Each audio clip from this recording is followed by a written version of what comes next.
Hi, and welcome to week 7.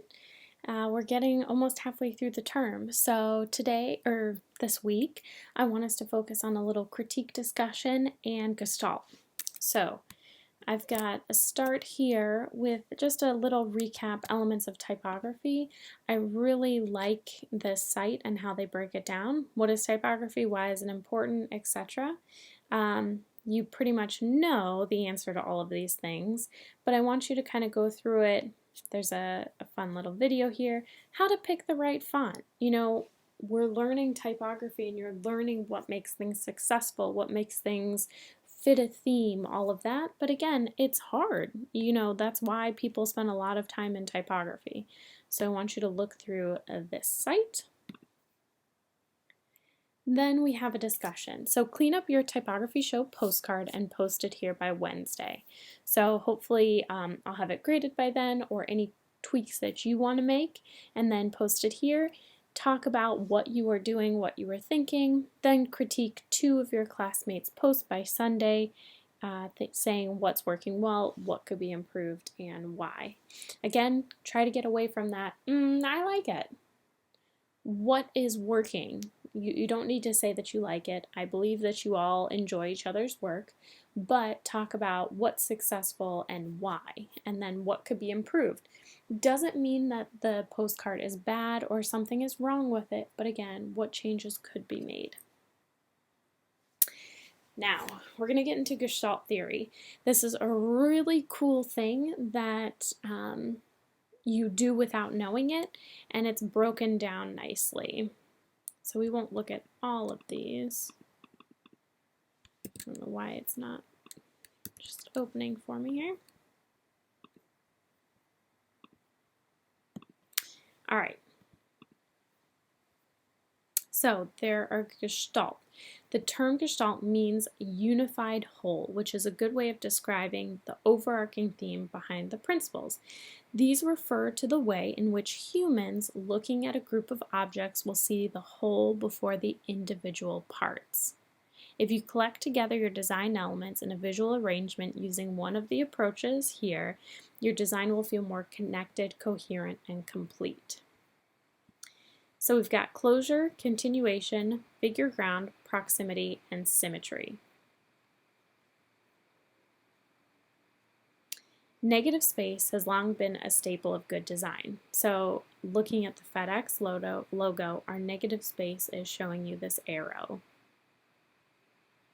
Our brain is very good with filling in the blanks. They didn't need to color in this arrow for us to be able to see it. This principle is one of the most important underlying ideas behind the Gestalt principles of visual perception. The most influential early proposal written about the theory was published in 1923, so these have been around a long time. Now, these ideas and principles have been around a lot longer, but it was then that they were kind of set principles that were written down.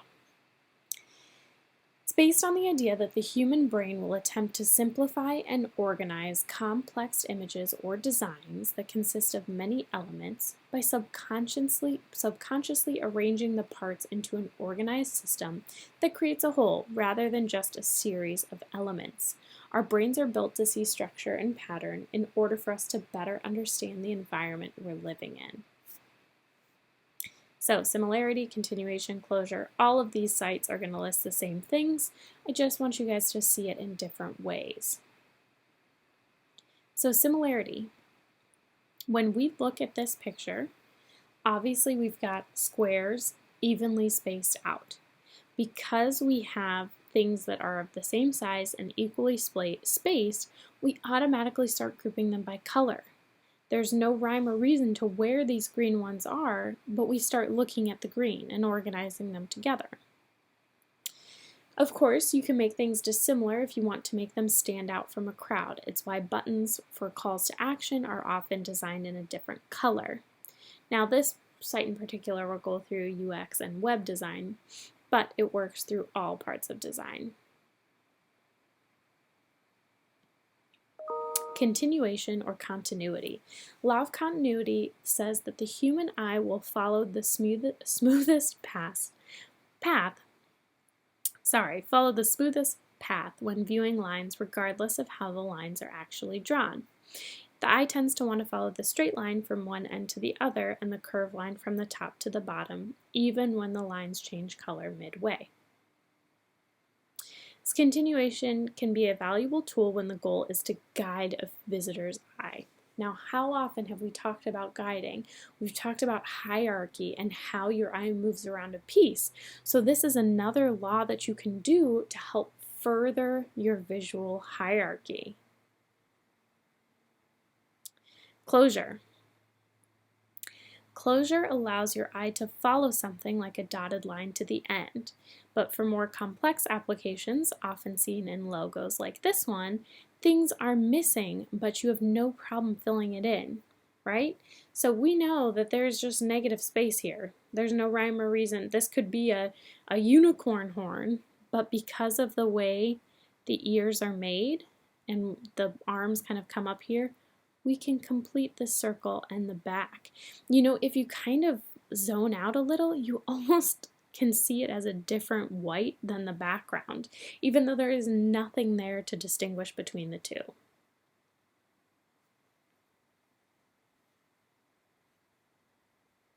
Proximity. Proximity refers to how close elements are to one another. The strongest proximity relationships are those between overlapping subjects, but just grouping objects can also have a strong proximity effect. So, the only difference, we have the same number of dots, but because of the spacing in the second one, we see this as 3 groupings and as 1.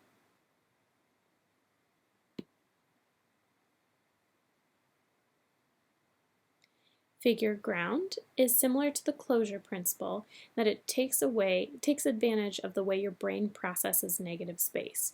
So again, up to the FedEx logo, but we've seen a lot of these where we've got the tree and the animals here. Gorilla and lion staring at each other. Some people will see that first, some people will see the tree first, but you're able to see everything all together as a whole. Peter and the wolf, do you see the boy's silhouette or the actual wolf? I think this one is pretty common. You've probably seen this in the past. Do you see 2 faces or a vase? In general terms, your brain will interpret the larger area of an image as the ground and the smaller as the figure. In the above image, you can see that the lighter and darker colors can influence what's viewed as figure and what's viewed as ground. Okay, symmetry and order. It's the German word for good figure. What this principle says is your brain will perceive ambiguous shapes in as simple a manner as possible. Reading is hard sometimes. Okay, for example, the monochrome version of the Olympic logo is seen as a series of overlapping circles rather than a collection of curved lines. Your brain will interpret the image on the left as a rectangle, circle, and triangle, even when the outlines are incomplete because they are simpler shapes than the overall image. We have common fate here. Wasn't originally included in the Gestalt theory, but has been added. Principle states that people will group together things that point to or are moving in the same direction. So we see these in birds and fish, made up a bunch of individual elements. Because they seem to move as one, our brains group them together. So that's common fate. You can continue to read here about UX, and you can click. There are some additional links in the site. So we're dealing with typography. Now, proximity, how close together things are, how we group them together based on their spacing. And I'll let you guys kind of go through all of this to see, but again, we're dealing with the same principles, just kind of different examples visually for you to look at, and different wording.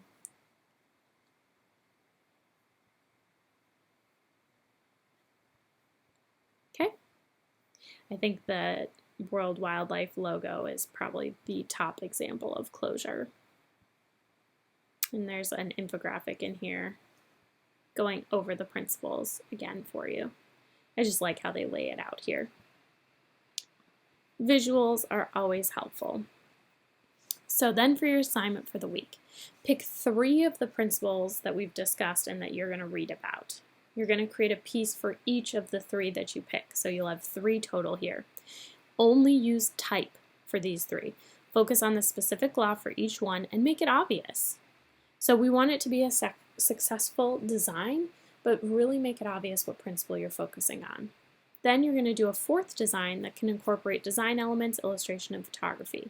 It can be a continuation of one of your previous ideas or a brand new principle of Gestalt. Okay, so I only want you to use typography for the first 3. You can bring in design and do more for the 4th one. Okay, you guys are in typography, which means you've been in the design program for a while, so I want these to be professional and complete pieces. Do not just give me a couple letters on the page and call it done. Think about what font choices you're using, what color, how are you going to lay it out in the composition. You can use 4 artboards in one file and just submit one PDF, or you can submit 4 different PDFs. Due Sunday at 11:59. I have a little example here just to kind of tell you what I'm looking for. So we've got this using only the letter V, but we've got color, and there's a little gradient in the background to help guide your eye as well, dealing with common fate. Saying that things moving in a certain direction, we kind of follow that direction and group them as a whole. So you see these as 2 groups there, and you follow the V's, which are kind of like arrows all the way through. Okay, so one little example for you. All right, and that's it for the week.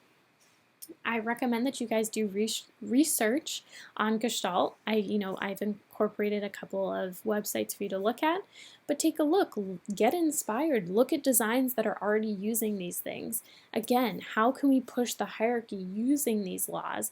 How can we take your design up a level to actually incorporate these laws successfully?